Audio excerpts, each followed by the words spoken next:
मग तिसऱ्यांदा पंतप्रधान करत असताना, ते पंतप्रधान होणार असताना आपण आपलाही फायदा का करून घ्यायचा नाही?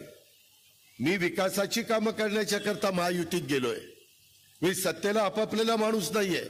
सत्ता येत असते, सत्ता जात असते. ताम्रपट घेऊन कोणी जन्माला आलेलं नाहीये.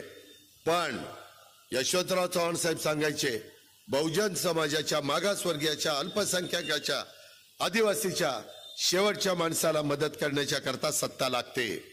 सत्ता नसेल, आपण विरोधी पक्षात असू तर आपण आंदोलन करू शकतो, मोर्चे काढू शकतो, उपोषण करू शकतो, भाषण करू शकतो. ह्याच्या उपर काय? त्याकरता आपल्याला नरेंद्र मोदी साहेबांना पंतप्रधान करत असताना महायुतीचे जास्तीत जास्त खासदार त्या ठिकाणी पाठवायचे. त्याच्यात माझ्या पिंपरी चिंचवडनी मागे राहू नये, त्याच्यात माझ्या भोसरीनं मागे राहू नये.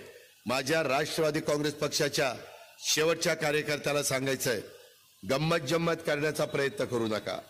शेवटी काही गोष्टी केल्या तर लगेच कळतात कुणी गंमत जम्मत केली. तुम्ही गंमत जम्मत केली तर मी तुमचा बंदोबस्त करीन. तसं माझ्यावर वेळ येऊन देऊ नका. त्याच्यामधनं आपण मॅच फिक्सिंग करायचं नाही. आपण इमानइतबारे काम करायचं. परवा अण्णाच्या मुलीचं लग्न होतं. अण्णांनी सांगितलं होतं बनसोडे आमदारांनी, दादा कुठल्याही परिस्थितीत आलं पाहिजे. एचएच्या ग्राउंडवर लग्न घेतलं होतं बाबांनी. मी 10-11 वाजता गेलो. तिथं नेमका श्रीरंगाप्पा बारणेच्या विरोधी असणारा उमेदवार बसलाच होता की दादा कधी येत आहेत. त्याने बरोबर डाव साधला. मी आलो की ती माझ्या पाया पडला. म्हटलं काय रे? नाही काही नाही दादा, दर्शन घेतो. लगेच फोटो काढले. ते फोटो व्हायरल केले.